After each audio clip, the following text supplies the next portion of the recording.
할렐루야 찬양대의 찬양 감사합니다. 6월의 두 번째 주일 오늘도 변함없이 예배 자리를 지켜주신 우리 성도 여러분 참으로 감사합니다. 함께 예배하시는 모든 성도님들 위해 하나님의 크신 은혜와 평강이 늘 함께 하시기를 주님의 이름으로 축복합니다. 아멘. 여러분, 우리가 가끔 시상식 장면을 보게 되면 그리스도인 연예인이나 그리스도인 스포츠 선수들, 운동 선수들이 어떤 상을 받고 그 수상 소감 가운데 이런 말을 할 때가 있습니다.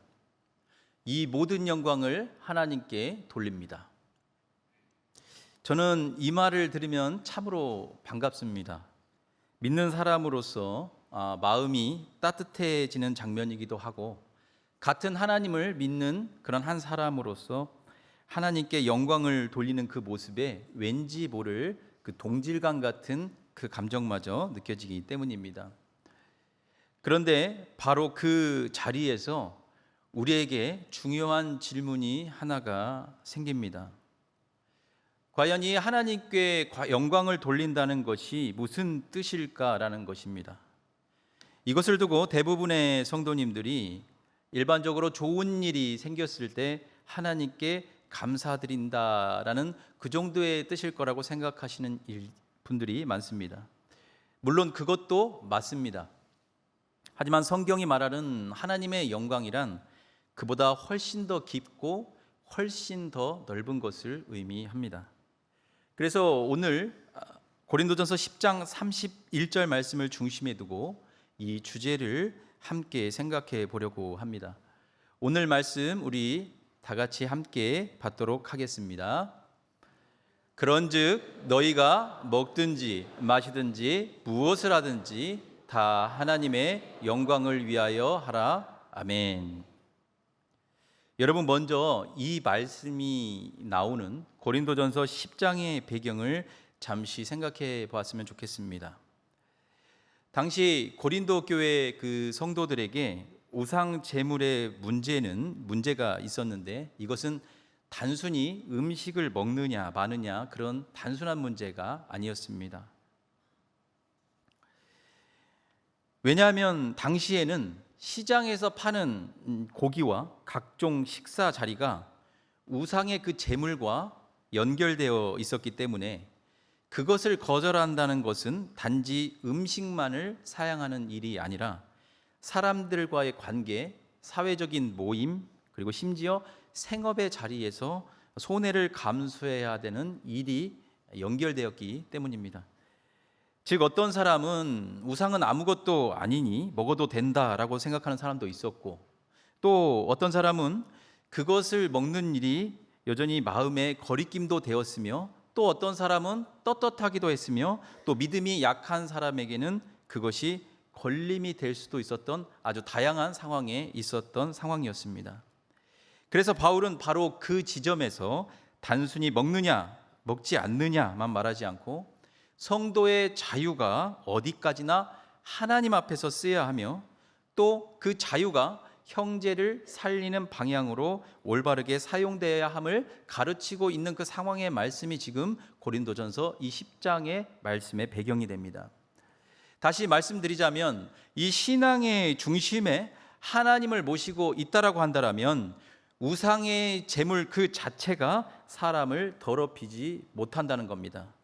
그러나 그렇게 할 수 있는 내 자유가 만약 다른 사람의 양심을 상하게 한다거나 믿음이 약한 자를 넘어지게 하는 역할을 한다라고 한다면, 그때는 기꺼이 그 자유를 절제할 수 있어야 함을 의미하는 말씀입니다. 그러므로 바울이 말하는 신앙의 핵심은 이것입니다. 나는 자유로우니 무엇이든 할 수 있다. 여기에 있는 것이 아니라 나의 이 선택이 과연 하나님께 영광이 되는가, 그리고 그와 동시에 나의 이 선택이 주변 다른 사람에게는 덕이 되는가, 거기에 핵심이 있습니다. 그래서 사도 바울은 이 먹는 문제를 단순한 음식의 문제로만 끝나지 않고 하나님께 대한 영광의 문제로 끌어올리게 됩니다. 곧 먹는 일조차도 내 자유를 드러내는 자리가 아니라 하나님을 높이고 이웃을 살리는 자리가 되어야 한다라고 강조하고 있습니다. 바로 그런 맥락에서 바울은 먹든지 마시든지 다 무엇을 하든지 다 하나님의 영광을 위하여 하라라고 이렇게 말씀하고 있는 것입니다. 다시 말해 이 말씀은 먹는 것, 마시는 것, 그러니까 누구나 할 수 있는, 누구나 하고 있는 가장 평범하고 가장 보통의 일까지도 하나님의 영광과 직접적으로 연결되어 있다는 뜻입니다. 사실 우리는 보통 하나님의 영광이라고 한다면 뭔가 특별한 일을 떠올립니다. 마치 큰 일을 해야 될 것 같고 눈에 띄는 그런 헌신이 있어야 될 것 같고 엄청난 그리고 대단한 사역을 해야 할 것처럼 느낄 때가 많습니다. 그런데 하나님께서는 오늘 바울을 통해 어떻게 말씀하십니까? 먹든지 마시든지 무엇을 하든지라고 말씀합니다. 그러니까 하나님의 영광이라는 것은 어떤 특별한 사람들만의 어떤 특별한 과제가 아니라 오늘 살아가고 있는 평범한 모든 성도님들에게 가르치는 삶의 방향이라고 가르쳐주고 계신 겁니다. 그럼 영광의 의미를 조금 더 깊게 알아보도록 하겠습니다. 먼저 하나님의 영광은 하나님의 무게를 인정하는 자리입니다. 여러분, 우리 신앙생활에서 영광이라는 말 너무 자주 쓰지 않습니까? 이 영광이란 말 너무나 익숙하게 쓰는 우리에게 너무나 익숙한 표현입니다. 그런데 여기서 먼저 우리가 분명히 짚고 가야 할 것이 있습니다. 그것은 바로 하나님의 영광이라는 말의 이 정확한 뜻을 조금 더 분명하게 이해할 필요가 있다는 것입니다. 이 영광이라는 단어의 뜻을 조금 더 깊이 알기 위해 어쩔 수 없이 히브리어를 살펴보게 되면 히브리어로 이 영광이라는 단어는 카보드라는 단어를 사용합니다. 카보드. 그런데 이 카보드라는 단어 안에는 영광, 존귀라는 뜻과 함께 무게라는 뜻이 함께 담겨 있습니다. 바로 이 점이 참 중요합니다. 왜냐하면 성경에서 영광은 단순히 우리가 생각하는 눈부신 화려함이라든가 눈부신 느낌, 화려함만을 뜻하지 않기 때문입니다. 다시 말해 하나님의 영광이란 그 존재 자체로 얼마나 귀하고 얼마나 존중받아야 되며 얼마나 무겁게 여겨야 하는지를 그 안에 담고 있는 말이기 때문입니다. 그러니까 하나님께 영광을 돌린다라고 말하는 뜻은 우리가 하나님이 뭔가 부족하시니 하나님께 부족한 무언가를 우리가 보태고 채워드린다는 뜻이 결코 아니란 말입니다. 하나님께서는 하나님 그 자체로 충만하시고 이미 영광스러운 분이시기에 부족한 것이 전혀 없으신 분이 바로 우리 하나님이십니다. 그렇다면 그 하나님께 영광을 돌린다는 뜻은 도대체 어떤 뜻일까요? 성경 로마서 11장 36절 말씀은 이렇게 말씀합니다. 우리 이 말씀 화면 보고 함께 받도록 하겠습니다. 이는 만물이 주에게서 나오고 주로 말미암고 주에게로 돌아감이라. 그에게 영광이 세세에 있을지어다. 아멘. 그렇습니다. 이 로마서 말씀처럼 이 세상의 모든 만물들, 모든 피조물들이 어디로부터 나왔습니까? 하나님께로부터 나왔고 또 하나님께로 돌아가는 것이기에 내가 드리는 그 영광이 당연히 하나님의 것임을 고백하는 것, 바로 이것이 하나님께 영광을 돌리는 참된 의미가 됩니다. 뿐만 아닙니다. 이사야서 43장 7절 말씀에서도 하나님은 자기 백성을 가리켜 이렇게 말씀하십니다. 이 말씀도 우리 화면 보시면서 함께 받겠습니다. 내 이름으로 불려지는 모든 자, 곧 내가 내 영광을 위하여 창조한 자를 오게 하라. 그를 내가 지었고 그를 내가 만들었느니라. 아멘. 그러므로 여러분, 하나님께 영광을 돌린다는 그런 삶이라는 것은 원래 하나님의 것을 원래 주인이신 하나님께 돌려드린다는 뜻이 됩니다.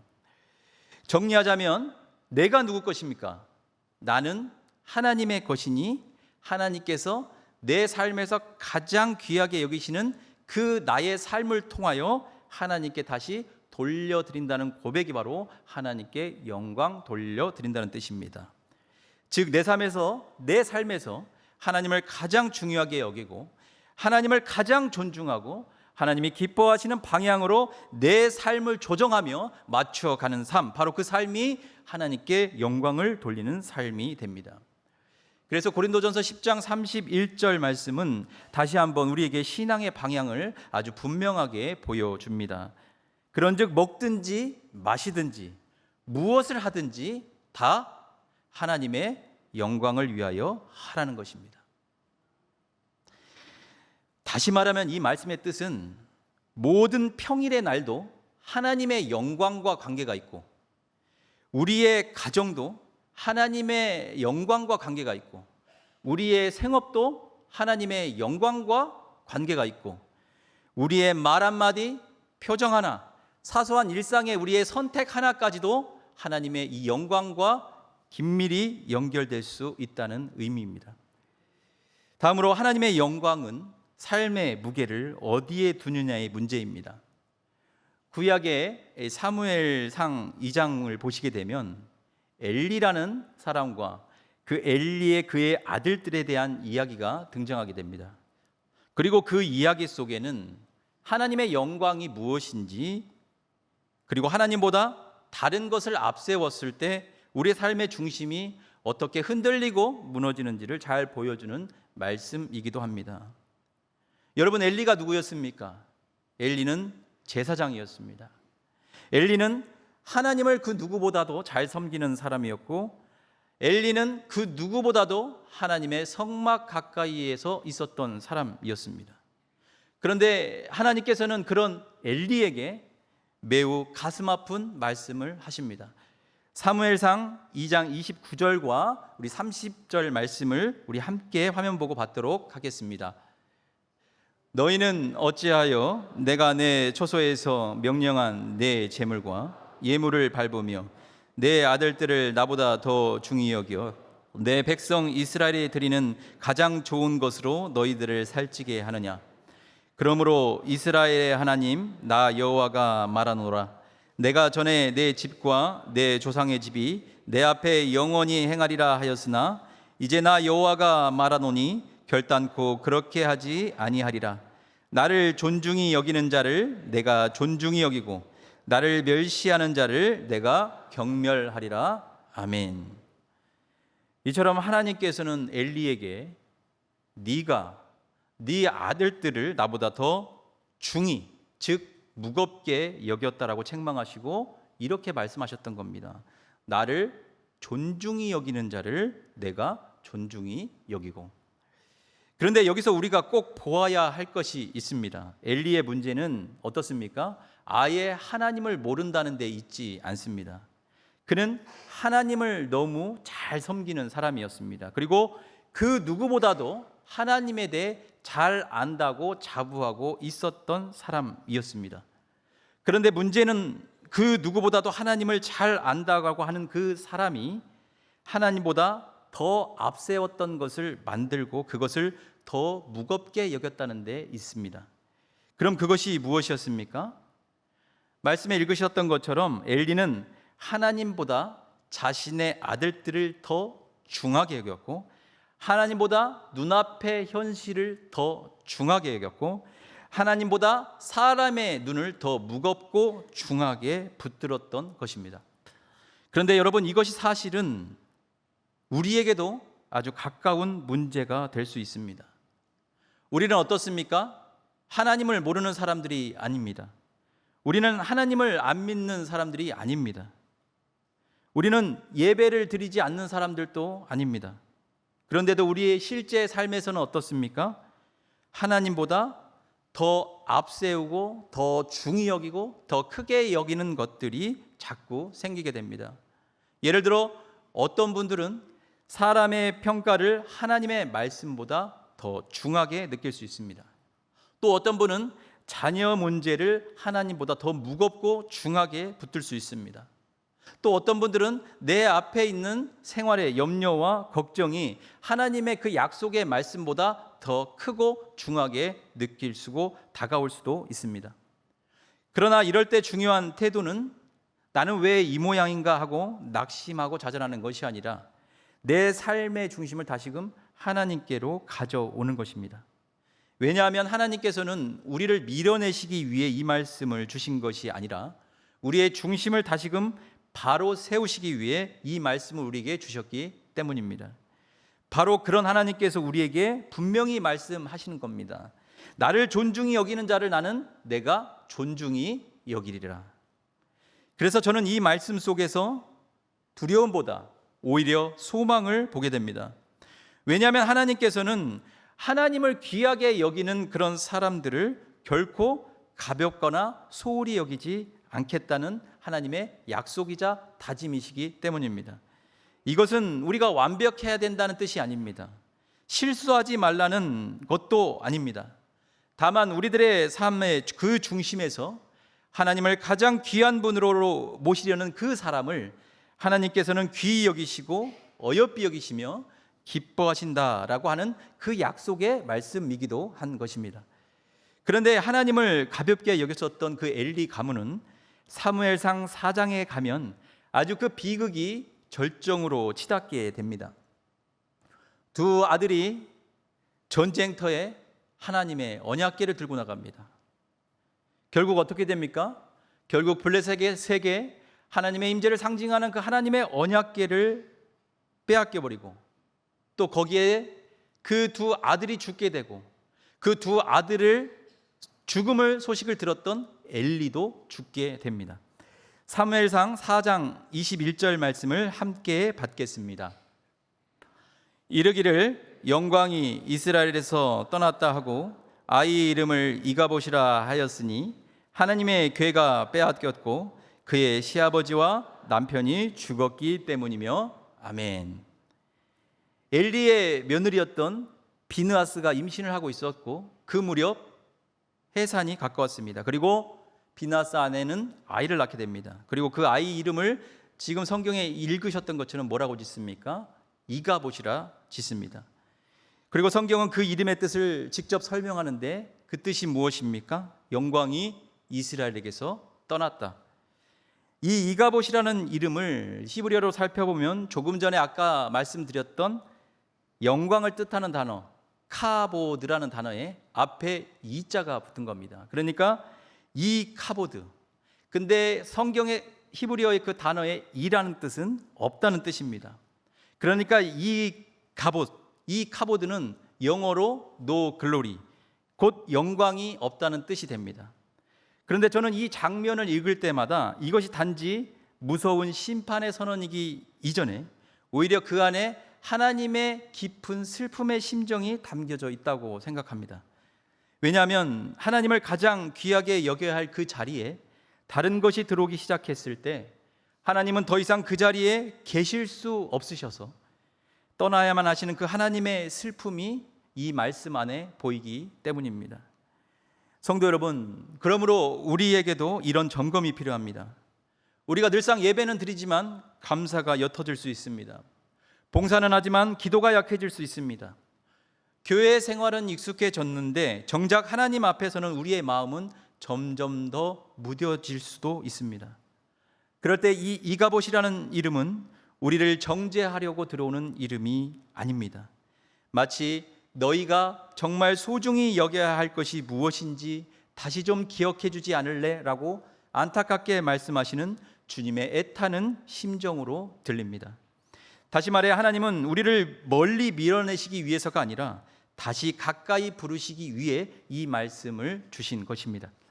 다시 내 삶에서 하나님을 하나님 되게 하라고, 나의 삶의 중심을 바로 세우라고, 다시 영광의 자리를 회복하라고 우리에게 말씀해 주시는 것입니다.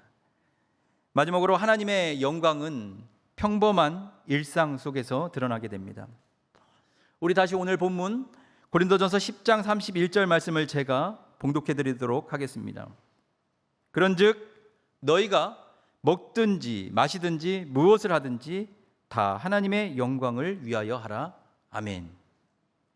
다시 말해 이 말씀의 의미는 하나님의 영광을 위하여 산다는 그것이 크고 거창한 일을 해야 한다는 뜻이 아님을 다시금 가르쳐 주십니다. 오히려 작고 평범한 그 자리에서 하나님께 영광을 돌릴 수 있다는 뜻입니다. 예를 들면 이런 것들일 수 있습니다. 오늘 내가 말을 할 때 이 말이 과연 우리 하나님께 영광이 되는 말일까? 오늘 내가 사람을 대하고 사람들과 관계를 할 때 나의 이런 태도가 과연 하나님을 기쁘시게 하는 태도가 된다는 말인가? 오늘 내가 맡은 일을 할 때 이것이 과연 사람에게 보이기 위한 나의 행동인가? 아니면 내가 하나님 앞에 드리는 나의 행동인가? 오늘 내가 선택하는 소비와 시간, 사용, 그리고 관계 맺음 속에서 과연 하나님이 내 중심에 계신가? 이런 아주 작고 구체적인 일들을 가리킵니다. 그래서 바울은 하나님의 영광을 멀리 있는 이상으로 말하지 않습니다. 오히려 어떻게 했습니까? 먹고 마시는 구체적인 우리의 실제 삶의 일로 가져온 것입니다. 그러니까 성도의 신앙이 건강하라고 한다면 그 신앙은 반드시 아주 평범한 삶 속에서 드러날 수밖에 없다는 것입니다. 그러므로 하나님의 영광을 위하여 사는 삶은 아주 구체적인 삶이 됩니다. 하루를 시작하면서 주님, 오늘도 제 삶이 주님을 높이게 해주세요라고 기도하는 것, 말 한마디 한마디를 조심하는 것, 예배를 귀하게 준비하는 것, 가정에서 가족끼리 사랑을 표현해 줄 수 있는 것, 나의 생업과 일터에서 정직하게 하나님의 영광을 위해 일하는 것, 교회에서 비록 눈에 띄지 않는 자리에서 섬긴다 할지라도 그 섬김이 하나님 앞에 기쁨으로 섬기게 되는 것, 이 모든 것이 다 하나님의 영광과 다 끊임없이 계속 연결되어 있습니다. 그리고 이런 모습의 완전한 표본이 되시는 분이 바로 누구십니까? 바로 우리 예수님이십니다. 예수님은 요한복음 17장 4절 말씀에서 이렇게 말씀하십니다. 우리 이 말씀도 함께 받겠습니다. 아버지께서 내게 하라고 주신 일을 내가 이루어 아버지를 이 세상에서 영화롭게 하였사오니 아멘. 여러분, 엘리 가문은 하나님보다 다른 것을 더 앞세웠던 가문이었습니다. 그러나 예수님은 끝까지 아버지의 뜻만을 가장 귀하게 여기시고 오직 아버지의 뜻만을 앞세우셨습니다. 엘리 가문은 어떻습니까? 맡겨진 자리를 온전히 지키지 못했습니다. 그렇지만 예수님은 맡기신 일을 끝까지 이루시고 십자가까지 순종하셨습니다. 그래서 그 결과 예수님은 하나님의 영광이 사람 가운데 어떻게 나타날 수 있는지를 친히 보여주신 하나님의 참된 아들의 모습을 우리에게 보여주셨습니다. 그러니까 우리는 막연하게 결심만 하는 사람들이 되어서는 안 됩니다. 앞서 가신 예수님을 바라보면서 예수님의 길을 배우면서 우리 예수님 안에서 조금씩 하나님을 높이는 삶으로 자라나가고 성장하는 사람들입니다. 이것이 바로 복음의 은혜입니다. 즉 하나님의 영광을 위한 삶은 완벽한 사람만, 어느 일부 사람만 할 수 있는 삶이 아니기 때문입니다. 요약하자면 하나님의 영광을 위한 삶은 예수님을 따르는 사람이 성령의 그 도우심 속에서 조금씩 배워나가며 자라고 성장하는 그런 삶이 됩니다. 어제보다 오늘, 오늘보다 내일, 그리고 하나님을 조금 더 귀하게 여기는 삶, 그것이 바로 하나님의 영광을 향해 자라나가는 성도의 삶이 됩니다. 여러분, 그럼 우리들의 삶에서 이 하나님의 영광을 위한 구체적인 행동이라고 한다면 어떤 것이 있을 수 있을까요? 첫째, 예배를 귀하게 여기시길 바랍니다. 여러분, 주일 예배를 그저 익숙한 일상처럼 지나가지 마시고 오늘은 하나님을 뵙는 시간이다 하는 그 마음으로 준비하시며 오면 좋겠습니다. 시간에 쫓기어 그냥 하는 일이니까 라는 그 일상에 몰지 마시고 하나님을 기대하며 하나님을 소망하며 마음으로 준비하시며 오시면 좋겠습니다. 조금 일찍 오셔서 마음을 가라앉히기도 하시고 찬양도 기도도 가볍게 넘기지 마시고 말씀을 들으면 주님, 오늘 제게 하시는 말씀을 듣게 해주소서라고 구하는 것, 바로 이 삶이 하나님의 영광을 위한 삶의 좋은 시작이 됩니다. 둘째로 말을 통해 하나님의 영광을 위하여 살아야 합니다. 골로새서 3장 17절 말씀에는 말에나 일에나 다 주 예수의 이름으로 하라고 말씀합니다.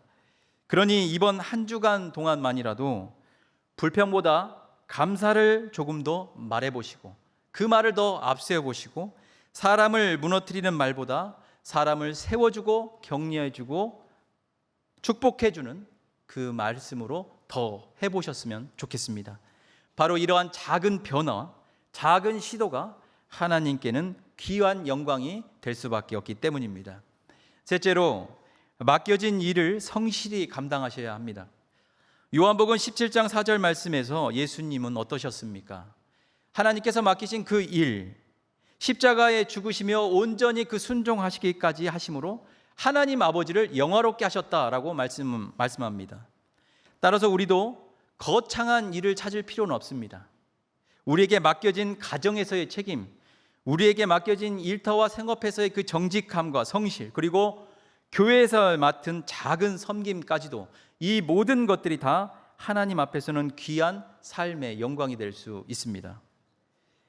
넷째로 내 힘이 아니라 하나님의 힘으로 살아가셔야 합니다. 베드로전서 4장 11절 말씀은 이렇게 말씀합니다. 우리 이 말씀 함께 화면 보고 받도록 하겠습니다. 만일 누가 말하려면 하나님의 말씀을 하는 것 같이 하고 누가 봉사하려면 하나님이 공급하시는 힘으로 하는 것 같이 하려 이는 범사의 예수 그리스도로 말미암아 하나님의 영광을 받으시게 하려 함이니 그에게 영광과 권능이 세세 무궁토록 있느니라. 아멘. 그러니 내가 잘해야 한다는 그런 부담보다 주님, 제게 힘을 주셔서 주님이 기뻐하시는 삶을 살게 해주세요 라고 기도하는 것이 더 중요한 것입니다. 그리고 이 모든 적용을 다시 하나로 묶는 말씀이 바로 오늘 본문 말씀인 것입니다. 그런즉 먹든지 마시든지 무엇을 하든지 다 하나님의 영광을 위하여 하라. 성도 여러분, 하나님께서는 오늘 말씀을 통해서 하나님의 영광을 위하여 사는 그 삶이 무엇인지를 우리에게 실제적으로 가르쳐 주신 것입니다. 하나님의 영광을 위하여 그 산다는 것은 어떤 특별한 날에만 하나님을 높이는 것이 아니라 우리의 평범한 매일의 그 삶 속에서 하나님을 가장 귀하게 여기는 삶이 하나님의 영광을 위하여 사는 삶입니다. 그래서 엘리 가문의 이야기는 우리에게 경고를 줍니다. 즉 하나님보다 다른 것을 더 크게 여기면, 더 중하게 여기면 신앙의 모양은 남아있을지 몰라도 그 중심에 하나님의 임재가 없을 수 있음을 우리에게 경고하고 교훈하시는 것입니다. 그러나 동시에 복음은 어떻습니까? 우리에게 소망을 줍니다. 그것은 예수님께서 하나님의 영광을 위한 삶이 무엇인지를 친히 우리에게 보여주셨고 지금도 우리를 그 길로 부르시고 초대하시며 우리와 동행하시고 계시기 때문입니다.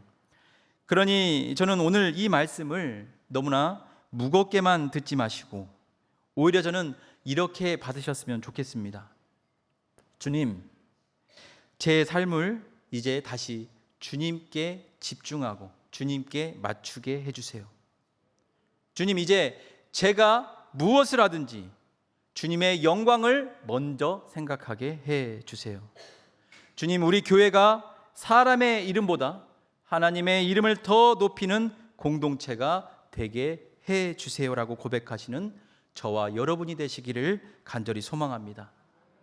이제 저와 여러분 먹든지 마시든지 무엇을 하든지 이제 우리의 삶 전체가 오직 하나님의 영광만을 위하여 향하게 되기를 바랍니다. 그리하여 우리 개인도, 우리 가정도, 우리 교회도, 우리의 생업과 일터에도 하나님의 영광을 하나님을 가장 영광스럽게 하시는 우리 나주교회 모든 공동체가 되시기를 주님의 이름으로 축복합니다. 아멘. 기도하시겠습니다.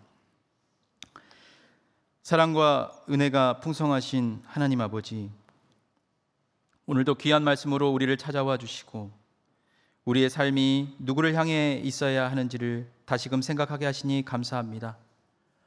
주님, 우리가 입술로는 하나님의 영광을 말하면서도 삶의 많은 순간 속에서는 하나님보다 다른 것들을 더 크게 여겼고 더 무겁게 붙들고 살았던 연약함이 있었음을 고백합니다. 주님, 우리를 불쌍히 여겨 주시옵소서. 그리하여 먹든지 마시든지 무엇을 하든지 하나님의 영광을 위하여 하라고 말씀하신 그 말씀을 우리 마음 깊은 곳에 새겨 주시옵소서. 이제 예배할 때도, 일할 때에도, 가정에 있을 때에도, 사람을 대할 때에도, 우리의 사소한 일상 속에서도 우리의 마음과 말과 태도가 오직 하나님만을 높이는 방향으로 흘러가게 하여 주시옵소서. 주님, 우리의 신앙이 겉모양에 머무르지 않게 하시고 중심에서부터 하나님을 귀하게 여기게 하여 주시옵소서. 하나님보다 앞세우고 있었던 것이 있었더라면 이 시간 내려놓게 하시고 우리의 삶의 가장 중심에 오직 하나님만 높아지게 하여 주시옵소서. 특별히 우리 나주교회를 위하여 기도합니다. 우리 나주교회 공동체가 사람을 드러내는 교회가 아니라 하나님의 이름을 높이고 하나님께 영광 돌리는 교회 되게 하시고 하나님의 말씀 앞에서 겸손하고 기도에 힘쓰며 서로를 사랑으로 세워가는 공동체가 되게 하여 주시옵소서. 또한 안식년 중에 계신 담임 목사님을 위해 기도합니다. 주님께서 목사님의 영혼과 마음과 육체를 주님의 평안으로 깊이 쉬게 하여 주시옵소서. 분주한 가운데 미처 돌아보지 못했던 부분들까지도 주님께서 친히 어루만져 주시고 기도 가운데 새 힘을 얻게 하시며 말씀 안에서 다시 충만함을 누리게 하여 주시옵소서.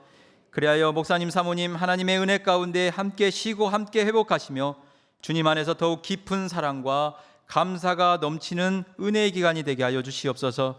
그래야 안식년의 모든 시간이 단순한 휴식만이 아니라 하나님께서 새롭게 채우시고 다시금 준비시키시는 복된 시간이 되게 하여 주시옵소서. 주님, 우리 나주교회 성도님들도 목사님을 기다리는 동안 더욱더 기도하며 엎드리게 하시고 교회를 더 사랑하게 하시고 서로를 더 사랑하고 더 귀히 여기게 하시옵소서.